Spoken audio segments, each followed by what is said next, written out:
மற்றும் ஒரு அண்மை செய்தி, அதிமுக தொண்டர்களை மனவேதனை அடைய விடாதீர்கள், இளைஞர்களுக்கு வழிவிடுங்கள் என அக்கட்சியின் ஐடி விங் நிர்வாகி வலியுறுத்தியுள்ளார். இதுகுறித்த கூடுதல் விவரங்களை எமது முதன்மை செய்தியாளர் பிரவீன்குமார் வழங்க கேட்கலாம். பிரவீன்குமார், வணக்கம். இது குறித்த விவரங்களை பதிவு பண்ணலாம். ஓவிய வணக்கம். நடந்து முடிந்த சட்டமன்ற தேர்தலில் அதிமுக 3ஆம் இடம் தள்ளப்பட்ட நிகழ்வு என்பது அந்த கட்சிக்குள்ளாக பல்வேறு விமர்சனங்களை எழுப்பி வருகின்றது. அதன் தொடர்ச்சியாக தான் அதிமுகவுடைய ஐடி விங் செயலாளர் ராஜ் சத்தியனுடைய பதிவு தற்போது பேச்சு பொருளாக மாறியிருக்கிறது.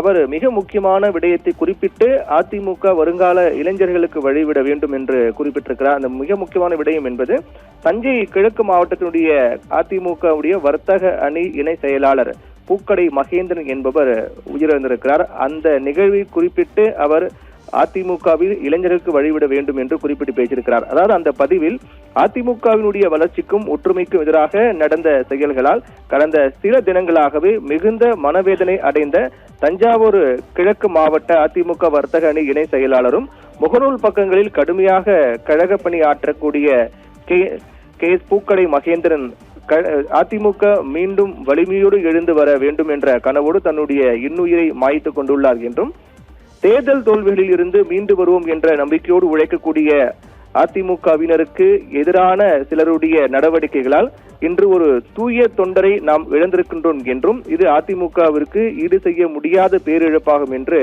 ராஜ் சத்தியன் அதில் பதிவிட்டிருக்கிறார். அதன் தொடர்ச்சியாக தமிழகம் முழுவதும் எந்தவித எதிர்பார்ப்பும் இல்லாமல் கழகமே கோயில், அம்மாவே தெய்வம் என்று வாழ்ந்து வரக்கூடிய பல லட்ச தொண்டர்கள் தான் இந்த இயக்கத்தினுடைய உயிர் நாடி என்றும், இத்தகைய தொண்டர்களுடைய மனநிலையை ஒரு கணம் சிந்தித்து பார்த்திருந்தால் மகேந்திரன் போன்ற ஒரு துடிப்புள்ள தொண்டரை நாம் இழந்திருக்க மாட்டோம் என்றும் குறிப்பிட்டிருக்கிறார். மேலும் தமிழகம் முழுவதும் இருக்கக்கூடிய அதிமுக தொண்டர்களையும் இனியும் மனவேதனை அடைய விடாதீர்கள், வருங்கால இளைஞர்களுக்கு வழிவிடுங்கள் என்று குறிப்பிட்டிருக்கிறார். ஏற்கனவே மிக முக்கியமான தமிழகத்திலும் மிக முக்கிய கட்சியாக இருக்கக்கூடிய திமுக அதிமுகவுடைய தோல்வி என்பது அந்த கட்சிகள் என்னென்ன மாற்றங்கள் செய்ய வேண்டும் என்பது தொடர்பாக தீவிர ஆலோசனையெல்லாம் மேற்கொண்டு வருகிறார்கள்.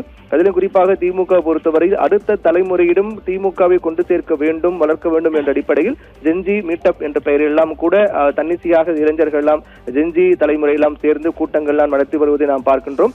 அதே போன்று அதிமுகவிலும் அடுத்த தலைமுறை, அதாவது மிக முக்கியமாக வருங்கால இளைஞர்களுக்கு வழிவிடுங்கள் என்று ராஜ் சத்தியன் கூறியிருப்பதன் மூலமாக அதிமுக இதுபோன்ற ஒரு குரல் எழுந்திருப்பதையும் பார்க்கின்றோம். ஓவியா.